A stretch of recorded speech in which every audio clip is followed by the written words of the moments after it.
Covid ಮುಗ್ದೋಗ್ಬಿಡ್ತು ಅಂತ ಹೇಳ್ಕೊಂಡು ನಿಟ್ಟುಸಿರು ಬಿಡುವಷ್ಟೊತ್ತಿಗೆ ಮತ್ತೆ ಕೋವಿಡ್ ಪ್ರಕರಣಗಳು ಭಾರತದಲ್ಲಿ ಹೆಚ್ಚಾಗುತ್ತಿವೆ.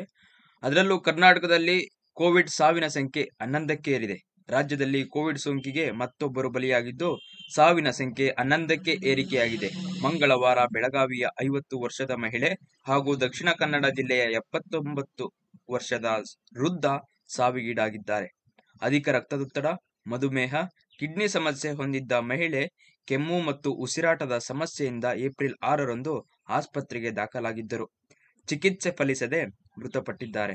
ಅಧಿಕ ರಕ್ತದೊತ್ತಡ ಸೇರಿ ಹಲವು ಆರೋಗ್ಯ ಸಮಸ್ಯೆಗಳನ್ನು ಹೊಂದಿದ್ದ ವೃದ್ಧ ಸಹ ಜ್ವರ, ಕೆಮ್ಮು ಹಾಗೂ ತೀವ್ರ ಉಸಿರಾಟದ ತೊಂದರೆಯಿಂದ ಮೇ 6ರಂದು ಆಸ್ಪತ್ರೆಗೆ ದಾಖಲಾಗಿದ್ದರು.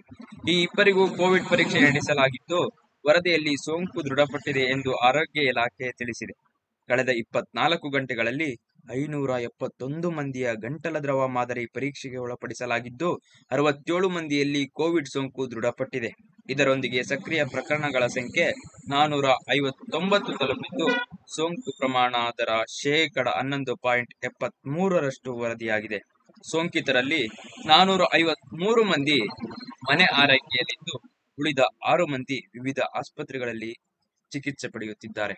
ಇಂತಹ ಪ್ರಸ್ತುತ ನ್ಯೂಸ್ಗಳಿಗಾಗಿ ವಿಜಯ್ ಸೇನ್ ಯೂಟ್ಯೂಬ್ ಚಾನಲ್ ಅನ್ನ ಇದುವರೆಗೂ ಯಾರೋ ಸಬ್ಸ್ಕ್ರೈಬ್ ಮಾಡಿಲ್ವಾ? ಸಬ್ಸ್ಕ್ರೈಬ್ ಮಾಡ್ಕೊಳ್ಳಿ. ವಿಡಿಯೋ ಇಷ್ಟ ಆದ್ರೆ ಲೈಕ್ ಮಾಡಿ, ಶೇರ್ ಮಾಡಿ, ಕಮೆಂಟ್ ಮಾಡಿ. ಜೈ ಹಿಂದ್.